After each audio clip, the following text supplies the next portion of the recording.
Oi gente, eu sou Carol, sou enfermeira, sou doula e esse é meu canal, Quero Ser Parteira, continuando finalmente com a parte 2 do vídeo sobre o Código de Ética dos Profissionais de Enfermagem. Lembrando que trata-se da resolução COFEN número 311 de 2007, certo? Então é uma leitura sem dúvidas obrigatória para todos os profissionais de enfermagem, não só os enfermeiros. No vídeo anterior a gente parou na parte das responsabilidades e deveres da seção 1, que trata das relações com a pessoa, família e coletividade. Vamos continuar agora a partir do artigo 26, com as proibições em relação a essa seção.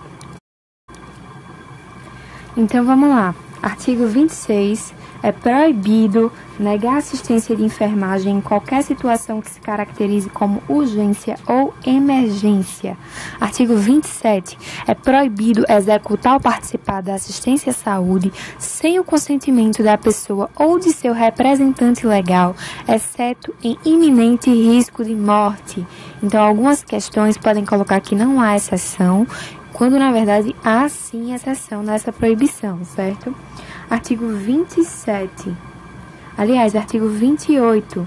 É proibido provocar aborto ou cooperar em prática destinada a interromper a gestação.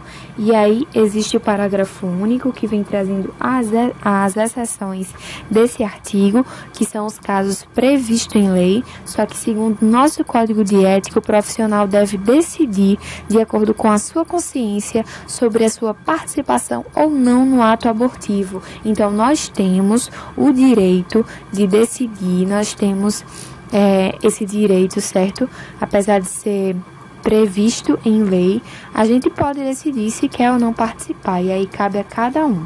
No artigo 19, ele vai proibir promover a eutanásia ou participar em prática destinada a antecipar a morte do cliente. A gente sabe que aqui no Brasil ainda é proibida a eutanásia, certo? Até onde eu sei é proibido, e eu não sei se foi revogado alguma coisa disso, eu não sei se houve alguma atualização no nosso Código de Ética. Então, quem tiver essa informação, deixe aí nos comentários, por favor. Toda ajuda, toda contribuição, toda correção é super bem-vinda. No artigo 30, é proibido administrar medicamentos sem conhecer a ação da droga e sem certificar-se da possibilidade de riscos. Então, enquanto a equipe de enfermagem, seja enfermeiro, seja técnico, auxiliar de enfermagem, é proibido que se administre o medicamento sem conhecer como essa droga funciona e sem saber as possibilidades de riscos que ela pode causar, mesmo que tenha sido prescrita por profissional habilitado, no caso, profissional médico. No artigo 31, é proibido prescrever medicamentos e praticar ato cirúrgico, exceto nos casos previstos na legislação vigente e em situação de emergência. Ou seja, o profissional de enfermagem, ele transcreve prescrições de acordo com protocolos e manuais pré-estabelecidos nos serviços. Ele pode fazer isso, porém, ele também pode praticar um ato cirúrgico numa situação de emergência, certo?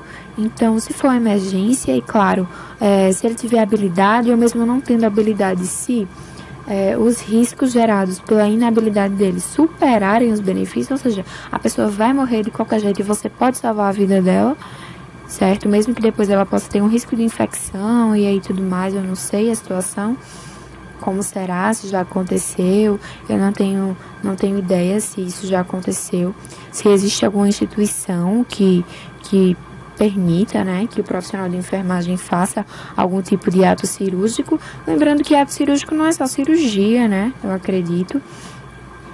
Se alguém souber também alguma coisa sobre isso, pode deixar nos comentários.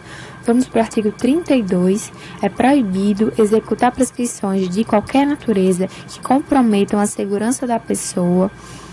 Então, no artigo 30, ele falou da questão da administração das drogas, dos medicamentos, e no artigo 32, ele vem falar de prescrição de qualquer natureza. Se você acha que vai comprometer a segurança do paciente, você é proibido de executá-la. No artigo 33, ele vem falar que prestar serviços que, por sua natureza, competem a outro profissional, exceto em caso de emergência, também é proibido. No artigo 34, provocar, cooperar, ser conivente ou omisso com qualquer forma de violência também é proibido.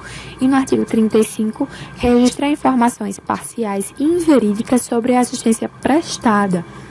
Então, em relação ao registro também, é muito importante que ele seja um registro total e verídico. Você não pode, por exemplo, registrar uma coisa que você não fez. Isso é proibidíssimo.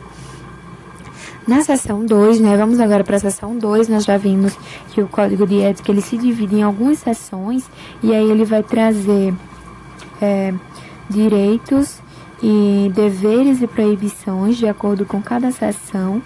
E agora a gente vai para a seção sobre as relações com os trabalhadores de enfermagem, saúde e outros direitos, certo? No artigo 36 ele fala que é um direito participar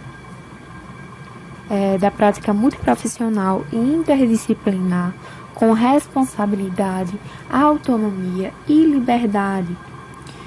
No artigo 37, ele fala que é um direito recusar-se a executar a prescrição medicamentosa e terapêutica onde não conste a assinatura e o número do registro profissional, exceto em situações de urgência e emergência, e com o parágrafo único, onde diz que o profissional de enfermagem poderá recusar-se a executar prescrição medicamentosa e terapêutica em caso de identificação de erro ou ilegibilidade, certo?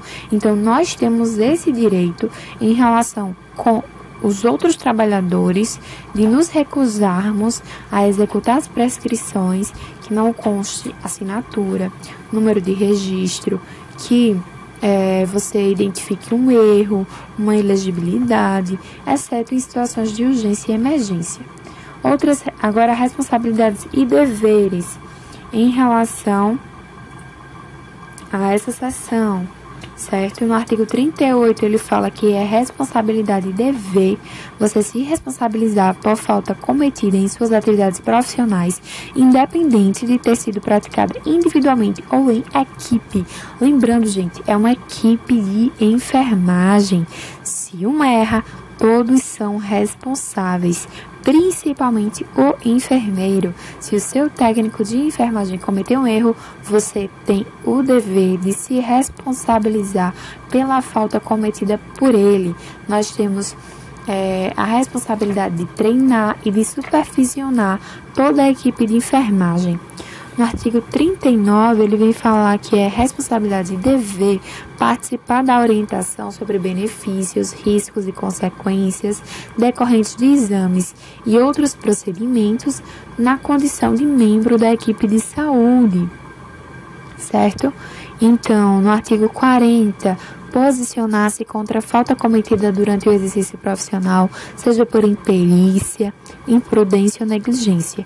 E o artigo 31, prestar informações escritas e verbais, completas e fidedignas, necessárias para assegurar a continuidade da assistência. Então, veja que muitas responsabilidades, muitos deveres, elas vão se assimilando.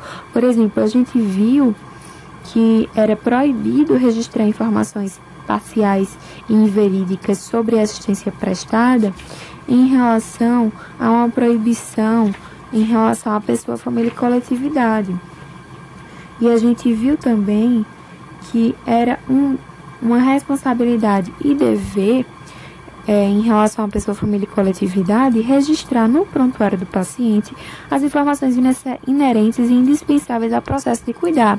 Então a gente vai vendo que muitas delas se assemelham, porém a finalidade é diferente. Você tem a responsabilidade de registrar no prontuário para que seja uma informação indispensável ao processo de cuidar, para que auxilie no processo de cuidar daquela pessoa e também para assegurar a continuidade da assistência, ou seja, em relação ao trabalho dos outros profissionais, que é o que se trata essa seção. E aí é isso que as questões podem fazer para dificultar as questões de código de ética, certo? É fazer essas trocas, falar em relação a isso, só que em relação àquilo. E aí, assim, é preciso que a gente esteja bem atento, porque o contexto vai dar para saber qual seção que se trata aquele artigo. Vamos para as proibições. É proibido assinar as ações de enfermagem que não executou, bem como permitir que suas ações sejam assinadas por outro profissional. Isso é uma coisa muito grave, certo? Que pode ser que aconteça muito no serviço, mas que é totalmente proibido. Também é proibido colaborar direto ou indiretamente com outros profissionais de saúde no descumprimento da legislação referente aos transplantes de órgão, tecido, esterilização humana, fecundação artificial e manipulação genética. Vamos agora para a seção 3.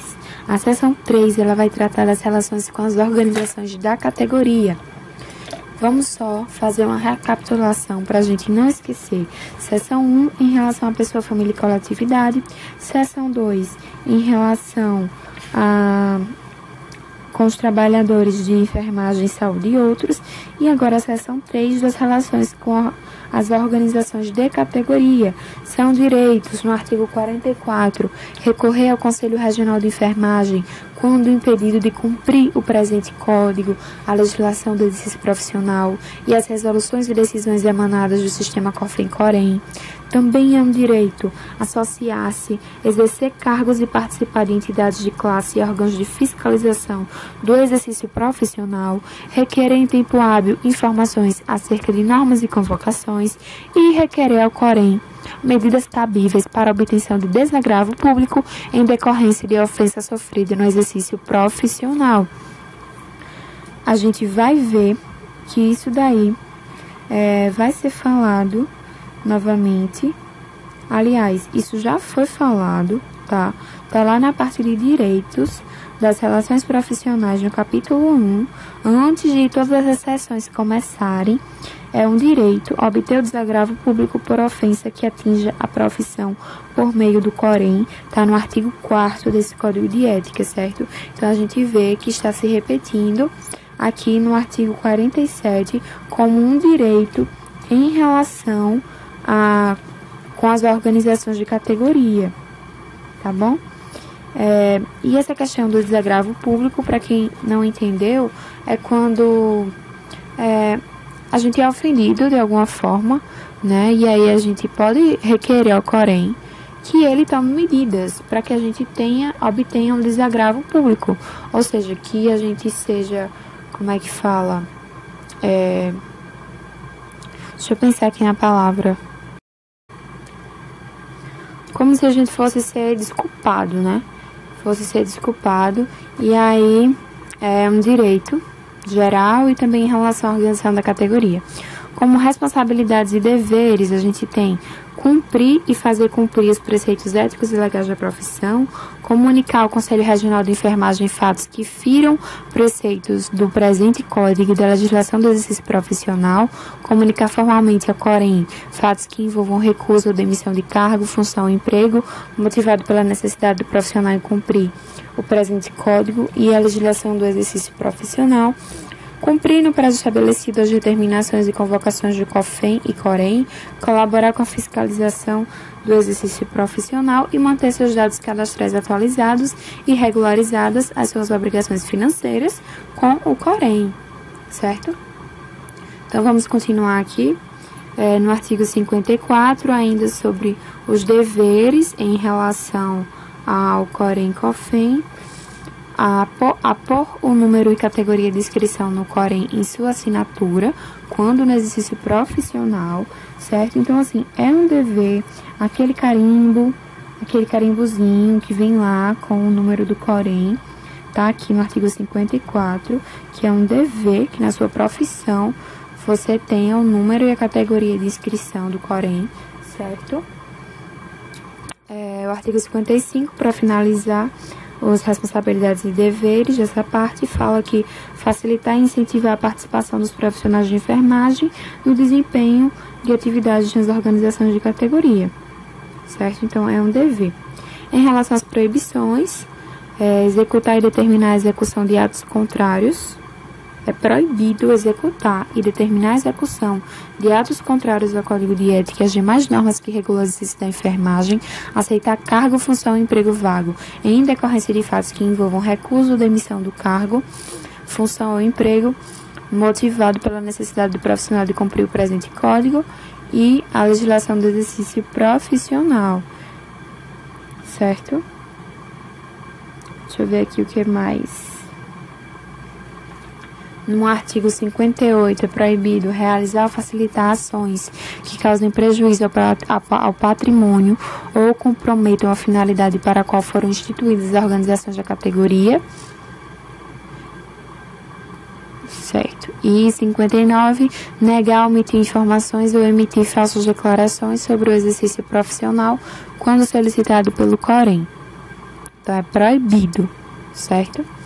Na seção 4, ele vai falar das relações com as organizações empregadoras, as empresas, né, que a gente trabalha, tudo que a gente trabalhar em relação a elas. São nossos direitos: participar de movimento de defesa da dignidade profissional, do aprimoramento técnico-científico, do exercício da cidadania e das reivindicações por melhores condições de assistência, trabalho e remuneração. Também é um direito suspender suas atividades individual ou coletivamente quando a instituição pública ou privada para a qual trabalhe não oferecer condições dignas para o exercício profissional ou que desrespeite a legislação do setor saúde, ressalvadas as situações de urgência e emergência, devendo comunicar imediatamente por escrito sua decisão ao Corém. É também um direito receber salário ou honorário compatível com o nível de formação, a jornada de trabalho, complexidade das ações e responsabilidade pelo exercício profissional. Sem dúvidas, é um artigo que nós temos esse direito muito corrompido, né? Nós temos salários totalmente incompatíveis com o nosso nível de formação, com a nossa jornada de trabalho, com a complexidade das nossas ações e responsabilidades, principalmente, certo? São muito incompatíveis a maioria dos salários do profissional de enfermagem. No artigo 63, ainda como um direito, a gente vê que pelo menos em relação aos direitos das relações com as organizações empregadoras, nós temos até muitos, né? Então, no artigo 63, desenvolver suas atividades profissionais em condições de trabalho que promovam a própria segurança e a da pessoa, família e coletividade sob seus cuidados e dispor de material e equipamento de proteção individual e coletiva segundo as normas vigentes. Também é uma coisa que muitas vezes não acontece, muitas vezes a enfermagem trabalha sem material, sem equipamento de proteção individual, certo? E aí se expondo a riscos, sim, tendo que trabalhar com aquela famosa dar um jeitinho, fazer, usar a criatividade, não sei o que, isso não existe, né? No artigo 64, recusar-se a desenvolver atividades profissionais na falta de material ou equipamento de proteção individual e coletivo. Então, nós temos esse direito de nos recusarmos, formar e participar da comissão de ética da instituição pública ou privada de trabalho, bem como de comissões interdisciplinares, também é um direito dos profissionais de enfermagem. Exercer cargos de direção, gestão, coordenação na área de seu exercício profissional e do setor saúde, ser informado sobre as políticas da instituição e do serviço de enfermagem, bem como participar da sua elaboração e registrar no prontuário e em outros documentos próprios de enfermagem informações referentes ao processo de cuidar da pessoa. Então, agora a gente vai para responsabilidades e deveres em relação às organizações empregadoras. Nas responsabilidades e deveres, nós temos aí 4 artigos. O artigo 69, que fala que é uma responsabilidade e dever estimular, promover e criar condições para o aperfeiçoamento técnico, científico e cultural dos profissionais de enfermagem sob sua orientação e supervisão. Estimular, facilitar e promover o desenvolvimento das atividades de ensino, pesquisa e extensão devidamente aprovadas nas instâncias deliberativas da instituição. 71. Incentivar e criar condições para registrar as informações inerentes e indispensáveis ao processo de cuidar. 72. Registrar as informações inerentes e indispensáveis ao processo de cuidar de forma clara, objetiva e completa. Certo? Então, esses são os deveres em relação à instituição. Agora vamos para as proibições. É proibido trabalhar, colaborar ou acumpliciar-se, ou seja, ser cúmplice, com pessoas físicas ou jurídicas que desrespeitem princípios e normas que regulam o exercício profissional de enfermagem. É proibido também pleitear cargo, função ou emprego ocupado por colega utilizando-se de concorrência desleal. Muito importante essa também, tá? Esse artigo. É proibido também permitir que seu nome conste no quadro do pessoal do hospital, casa de saúde, unidade e tudo mais, sem nele exercer as funções de enfermagem pressupostas. É proibido receber vantagens de instituição, empresa, pessoa e tudo mais, além do que lhe é devido como forma de garantir assistência de enfermagem diferenciada ou benefício de qualquer natureza para si ou para o trem. Usar de qualquer mecanismo de pressão ou suborno com pessoas físicas ou jurídicas para conseguir qualquer tipo de vantagem. Utilizar de forma abusiva o poder que lhe confere a posição ou cargo para impor ordens, opiniões, atentar contra o pudor, assediar sexual ou moralmente, inferiorizar pessoas ou dificultar o exercício profissional. Muito importante também esse artigo. Artigo 79. Apropriar-se de dinheiro, valor, bem, móvel ou imóvel, público ou particular de que tenha posse em razão do cargo ou desviá-lo em proveito próprio de outrem. E artigo 80. Delegar suas atividades privativas a outro membro da equipe de enfermagem ou de saúde que não seja enfermeiro. Também artigo muito importante. Então, esse vídeo vai ficando por aqui, certo? Ainda tem o capítulo 3, que fala do sigilo profissional. E o capítulo 2, que fala do sigilo profissional, e o capítulo 3, que fala do ensino da pesquisa e da produção técnico-científica. O capítulo 4, que vai falar da publicidade. O capítulo 5, que vai falar das infrações e penalidades, que é muito, muito, muito importante. E o capítulo 6 vai falar da aplicação das penalidades. E o 7 vai finalizar, o 7 é bem pequenininho. Então, assim, o código é muito grande, certo? São 132 artigos, mas que nós precisamos ler e estudar muito ele, porque cai em prova e porque é muito importante para a nossa prática. Eu espero que vocês tenham gostado do vídeo. É um assunto que é meio chato, sabe? Que é leitura mesmo, mas que é preciso que a gente leia e releia muito, tá? Então, vou ficando por aqui. Sigam o meu canal se quiserem me acompanhar na minha caminhada aí de estudos. Também no Instagram, no Facebook, quero ser parteira.